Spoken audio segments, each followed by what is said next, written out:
इंद्राणीताई, यांना सांगा की फाल्गुनी समोर यायचं नाही म्हणून. आणि फाल्गुनी, तू सुद्धा या बाईकडे अजिबात बघायचं नाही. तिकडे बघ. काकू, नेत्रा प्लीज.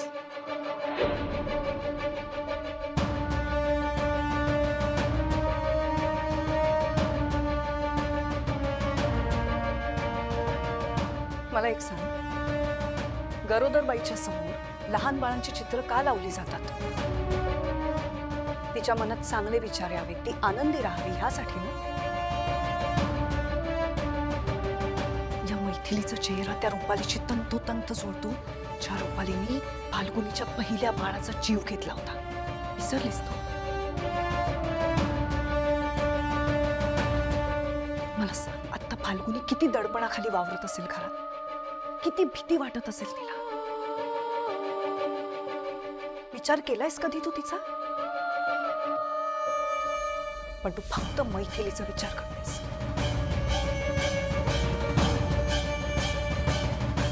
तिला काय हवंय काय नकोय एवढंच फक्त बघतेस. घरच्या एका माणसाचा विचार करत नाहीस तू. फक्त स्वतःची बाजू मांडतेस.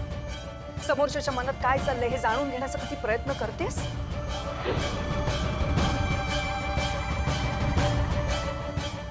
तर कुणालाही नको असताना तू ह्या बाईला इथे ठेवून घेतोयस.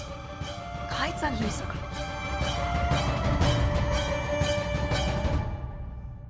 काय लपवतेस माझ्यापासून?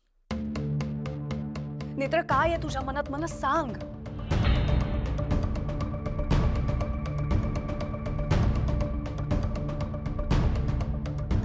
हे सगळं लपवण्याचं काय कारण आहे? तुम्हाला ऐकायचंय ना मी असं का वागते? सांगते. चला माझ्या.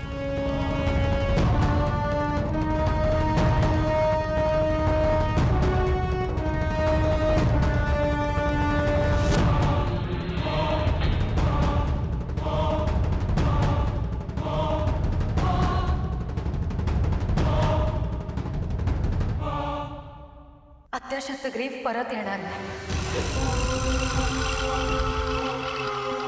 तुम्ही कोमात गेल्यानंतर शतग्रीव ईशाला घेऊन गेला होता आणि ईशाला शोधत आम्ही कलकत्त्याला पोहोचलो. आई, सगळ्या संकटांशी लढायची शक्ती मला दे. इतर घराला लॉक आहे.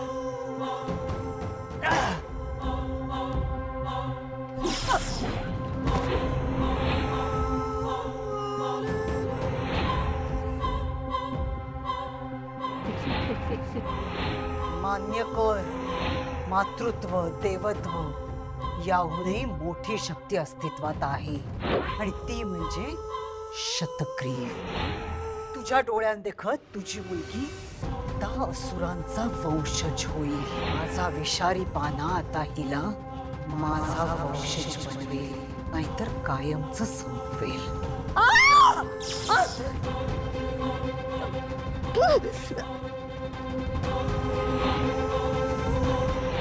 विरोचक असो नाही तर शतग्रीव, सगळ्यांना देवी आईला शरण यावंच लागतं.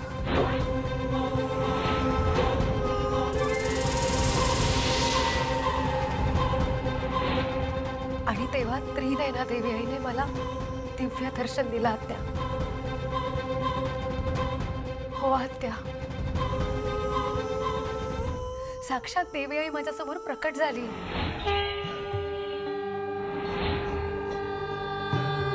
नेत्रा, आता तुझ्यावरची संकट जरी टळलेली असली तरी तुझी जबाबदारी अजून संपलेली नाही.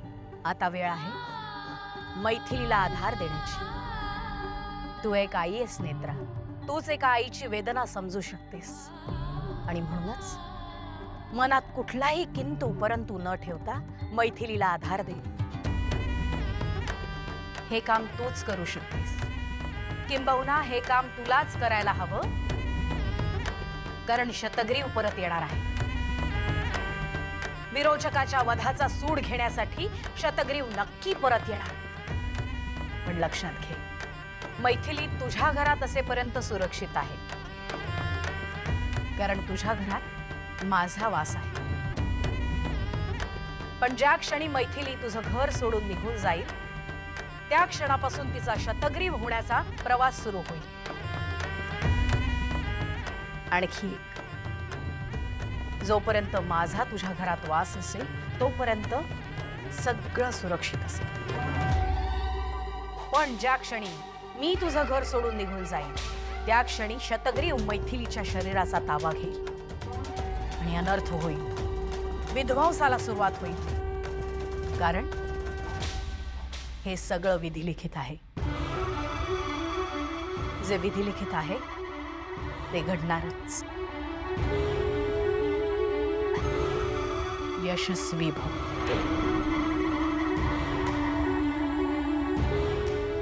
शतग्रीव मैथिली वंशाच्या रूपातच परत येणार आहे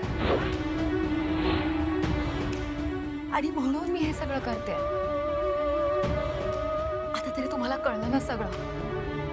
तुम्हाला कळलं ना मी मैथिली मावशींना का जाऊ देत नाहीये. मजा आहे का? घरचे तुमचं ऐकतील.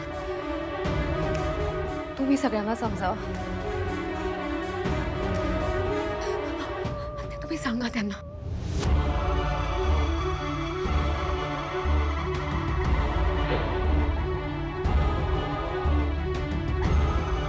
मी नाही विश्वास ठेवणार तुझ्यावर. विरोचक वधानंतर एक सामान्य स्त्री म्हणून तू आयुष्य जगशील असं साक्षात देवी आईने तुला सांगितलं होतं. आणि तरी सुद्धा देवी आईने तुला दर्शन का दिलं? देवी आईची दिव्य शक्ती असलेली एकच मुलगी आहे आणि ती म्हणजे मी. देवी आईला काही सांगायचं असतं ना तर तिने मला सांगितलं असतं, मला दर्शन दिलं असतं.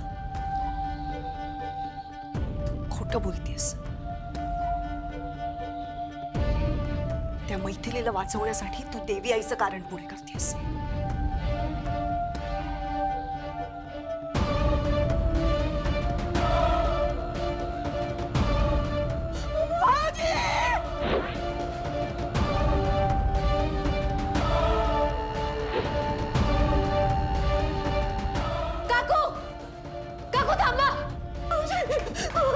केतकी काय झालं केतकी? नेत्राने घात केलाय. काय? काकू काकू ऐकत शतग्रीव परत येणार आहे.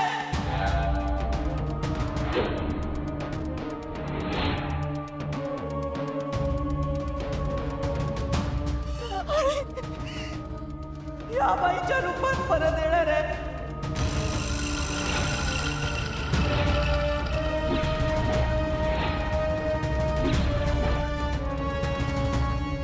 नेत्रा, तू फसवलेस आम्हाला. नाही काकू असं नाहीये. नेत्रा, बस. आता अजून खोटं नको बोलूस. भाऊजी, जोपर्यंत देवीचा वास आपल्या घरात असणार आहे तोपर्यंत सगळं छान असेल. पण ज्या दिवशी देवी आई आपलं घर सोडून जाईल त्या दिवशी ही मैथिलीचे गुप्ता शतग्रीव होणार आहे.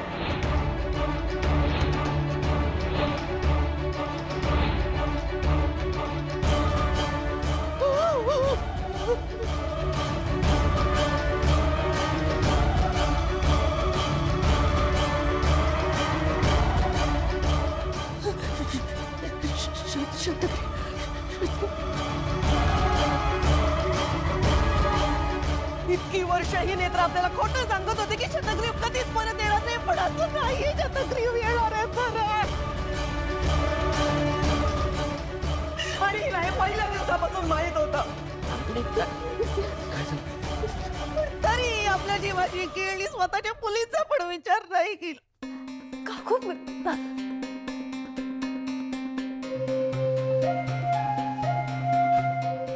भाऊजी, तुमच्या लक्षात येतंय का ही बाई आपला कधीही जीव घेऊ शकते. नेत्रा, क्यों किया ऐसा? तुला जर माहित होतं तर का थांबवून घेतलंस मला? का नाही जाऊ दिलंस? तसं नाहीये मावशी. अगं आता तरी खरं बोल ना नेत्रा. बाबा ही आपल्याला फसवते. एवढी मोठी गोष्ट तिने आपल्यापासून लपवून ठेवली. तुम्हाला सगळ्यांना वाटतंय तसं नाहीये. मला देवी आईने आदेश दिला होता की मैथिली मावशीने इथेच राहायला हवं आणि म्हणून मी हे सगळं केलं. कारण जोपर्यंत मैथिली मावशी आणि देवी आईचा वास या घरात आहे तोपर्यंत शतग्रीव मैथिली मावशीच्या शरीरात प्रवेश करू शकत नाही. आणि म्हणून मी इतकी वर्ष म्हणते की मैथिली मावशींना इथेच राहू दे. त्यांना कुठेही पाठवू नका.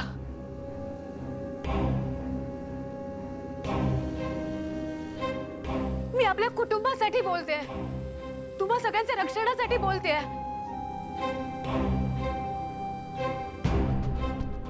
आणि मला सांगा, मी ही गोष्ट तुम्हाला आधीच सांगितली असती तर तुम्ही मैथिली मावशीने इथे राहू दिलं असतं का? नाही ना. मग जर मैथिली मावशी हे घर सोडून गेल्या असत्या आणि शतग्रीवने त्यांच्या शरीरात प्रवेश केला असता तर किती मोठा अनर्थ घडला असता, तुम्ही विचार तरी करू शकताय का?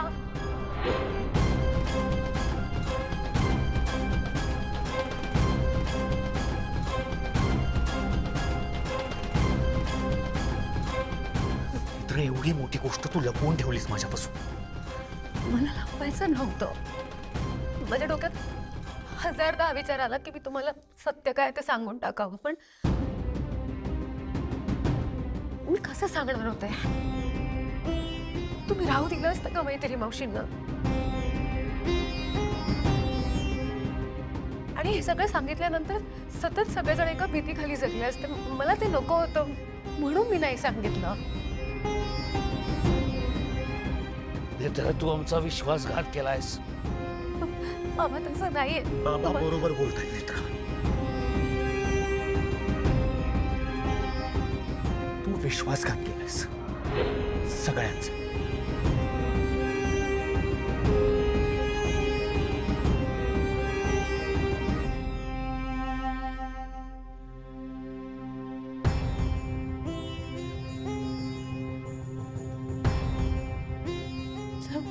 मैथिली या घरात असणार ना, त्याच्यात मी आपल्या बेबीला या घरात जन्म देणार नाही. मी नाही जन्म देणार. हो नाही. मला पुन्हा शांत हो. शांत हो फाल्गुनी. काय फाल्गुनी?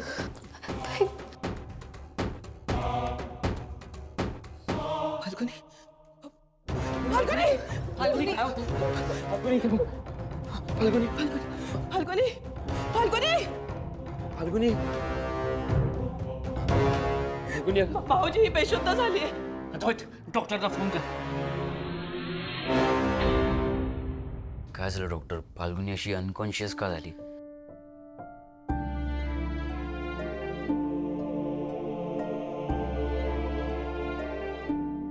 प्रेग्नन्सीमुळे असा विकनेस येतोय का खूप? हो, आणि हे सगळं वरचेवर होतंय. त्यांनी काही बाहेरचं खाल्लं होतं का? नाही, तेवढी काळजी आम्ही घेतो. बाहेरचं काहीच देत नाही तिला. हो, आम्ही घरातलंच पौष्टिक पदार्थ खायला देतो आम्ही. पण हे मळमळणं, चक्कर येणं असं सारखं होतंय. हो ना तेजस? हो, म्हणजे एकदा दोनदा झालं असतं तर ठीक आहे, पण बऱ्याचदा होत आहे. हो, म्हणजे आम्ही समजू शकतो की प्रेग्नन्सीमध्ये हे सगळंच होतं, पण आज बघा ना, बेशुद्धच पडली ती.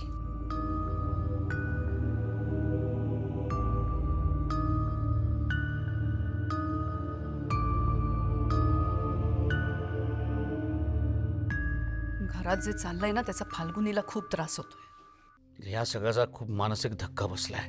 ते काही असलं तरी फाल्गुनीला लवकरात लवकर बरं वाटायला हवं. काही नाही होणार फाल्गुनी ताईंना. सगळं नीट होईल. देवी आईचा आशीर्वाद आहे ताईंच्या पाठीशी. आधी विश्वासघात करायचा आणि मग म्हणायचं काळजी करू नका. ह्याला काही अर्थ आहे? तुला काहीच कसं वाटत नाही ग? आत्या पण मी सगळ्यांपासून लपवलंस, अद्वैतपासूनही लपवलंस. तुला कळतंय ह्या मैथिलीला घरात आणून घरच्यांवरती मृत्यूची टांगती तलवार ठेवलीस तू एक प्रकारे. मला देवी आईचं वरदान आहे म्हणून मला समोरच्याच्या मनातलं ऐकू येतं. पण तुला कधीच वरदानाची गरज नव्हती ना. तुला समोरच्याच्या मनातलं कळायचं. खूप समजूतदार होतीस ना तू. मग आत्ताच कसं कळलं नाही घरच्यांचं मन?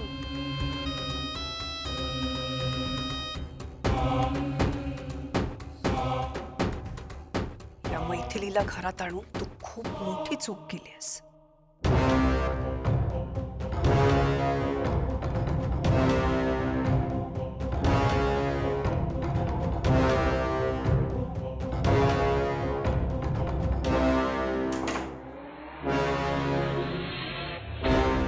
ऐका ना, माझ्यावर विश्वास ठेवा. मला तुमच्यापासून काही लपवायचं नव्हतं.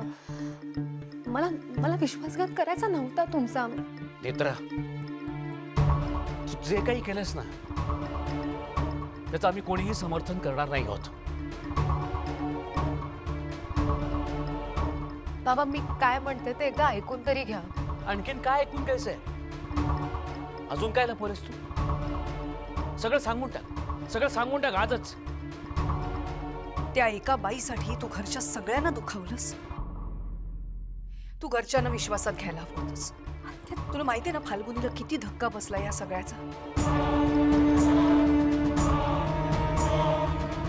जर फाल्गुनीवर किंवा फाल्गुनीच्या बाळावर या सगळ्याचा वाईट परिणाम झाला तर त्याला जबाबदार कोण आहे सांग बरं.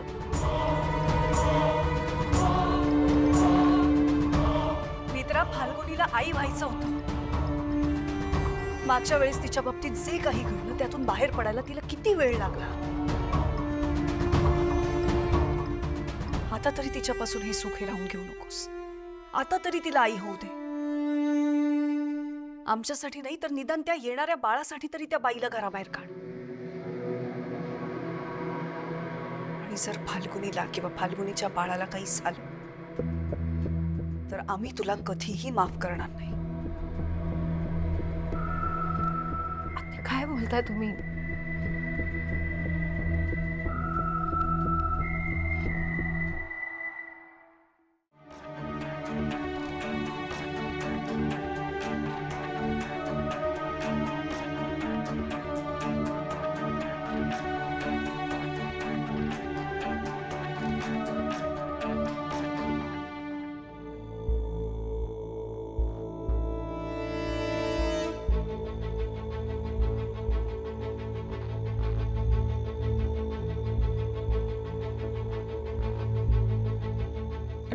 डॉक्टर, काय झालंय फाल्गुनीला? ठीक आहे ना ती?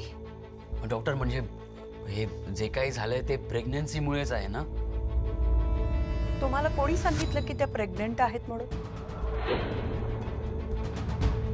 तुम्ही कुठल्या गायनॅककडे कन्सल्ट केलं होतं का? मग घरीच प्रेग्नन्सी टेस्ट केली होती का? नाही, म्हणजे तिने प्रेग्नन्सी टेस्ट केली असती तर मला सांगितलं असतं तसं. नाही, तशी टेस्ट वगैरे नाही केली काही. हे बघा, ह्या प्रेग्नेंट नाही आहेत. काय?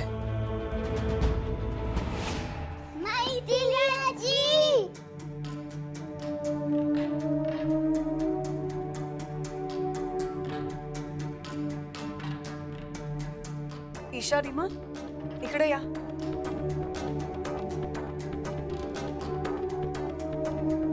काय झालं? तुम्ही तुमच्या खोलीतून खाली का आलात? आजी आम्हाला गोष्ट सांगायला नाही ना आली, म्हणून आम्ही तिला बोलवायला खाली आलो. आज मी गोष्ट सांगितली तर चालेल? हो. मग जा तुम्ही तुमच्या खोलीत जा, मी येतेच. ओके.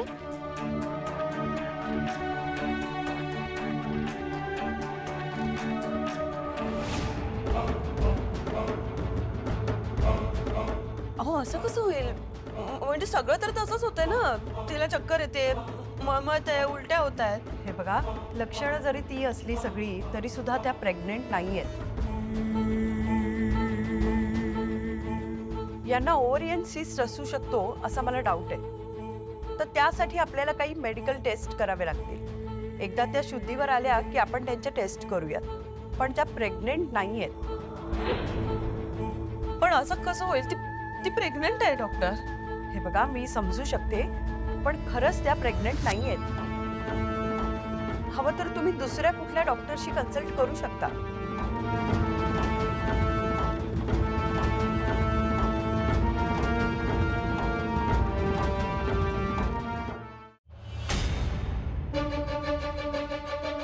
काय झालं? काय म्हणाले डॉक्टर?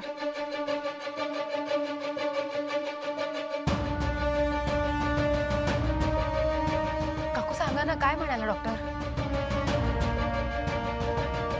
देव दरवेळी चेष्टा करतो फाल्गुनीची. केतकी, काय झालं नीट सांगशील का? आपला गैरसमज झाला. केतकी, न विचारतो नीट सांग, कसला गैरसमज? फाल्गुनी प्रेग्नेंट नाहीये.